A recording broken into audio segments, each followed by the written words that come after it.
Once upon a time, there was an Oxford student named Nicholas who studied astrology and showed interest in the art of love. He was nicknamed Tricky Nicky because of his cleverness about love, pleasure, and sweet talk. He lived with a wealthy carpenter named John, and John was married to a very pretty 18-year-old girl named Alison. John was much older than her, but loved her more than life itself, and he kept her in the house so she wouldn't cheat on him.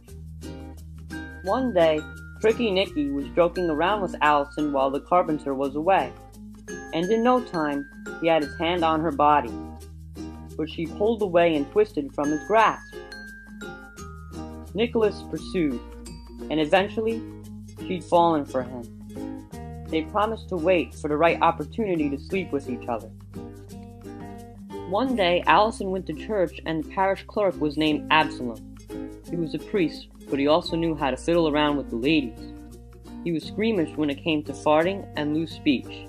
Anyway, this priest burned incense on holy days, and he especially liked to sense the woman, in particular, Alison. Absalom liked her so much that he started feeling lovesick. He tried many times to please her with gifts, music, but he had no luck. Alison loved Tricky Nicky. While the carpenter was away, Alison and Nicky planned to trick her husband. So Nicky pretended to be sick in his room all weekend. When the carpenter returned, he became worried and had his servant Robin inspect the situation. There was no answer, so Robin peeked around and saw a hole, and there he saw Nicky sitting up staring at the ceiling, with his mouth wide open. Robin told John what he saw, and John thought Nicky went crazy. Robin and John knocked the door down, and John shook Nicky thinking he's gone insane.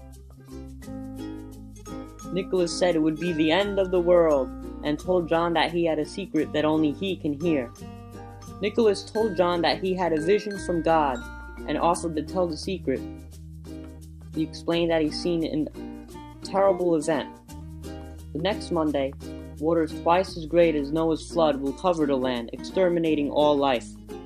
The carpenter believed him and feared for his wife, just what Nicholas hoped for. Nicholas instructed John to fasten 3 tubs, each loaded with food and an axe, to the roof of the barn. On Monday night, they were to sleep in the tubs, so that when the flood came, they would release the tubs, hack through the roof, and float until the water subsided. Nicholas also warned John that it is God's commandment that they may do nothing but pray once they're in the tubs. No one was to speak a word. On Monday night, the 3 climbed to their tubs, and when the carpenter fell asleep, Alison and Nicky climbed down, and they slept together in the carpenter's bed.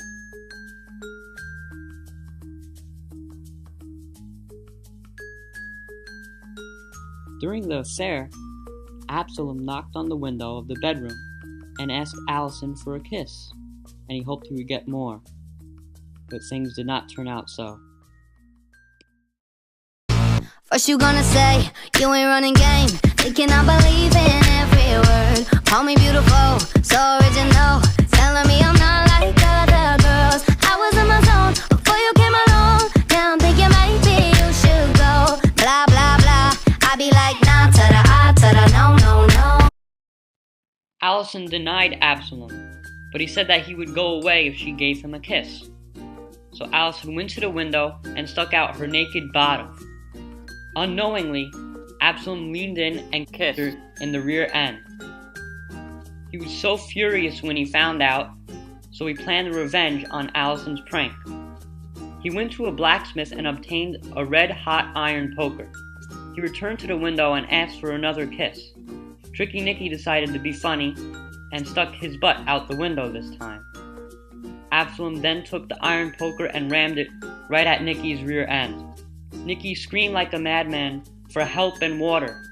The screaming woke up the carpenter, and when he heard water, he immediately thought of the flood. So he grabbed the axe and cut the rope.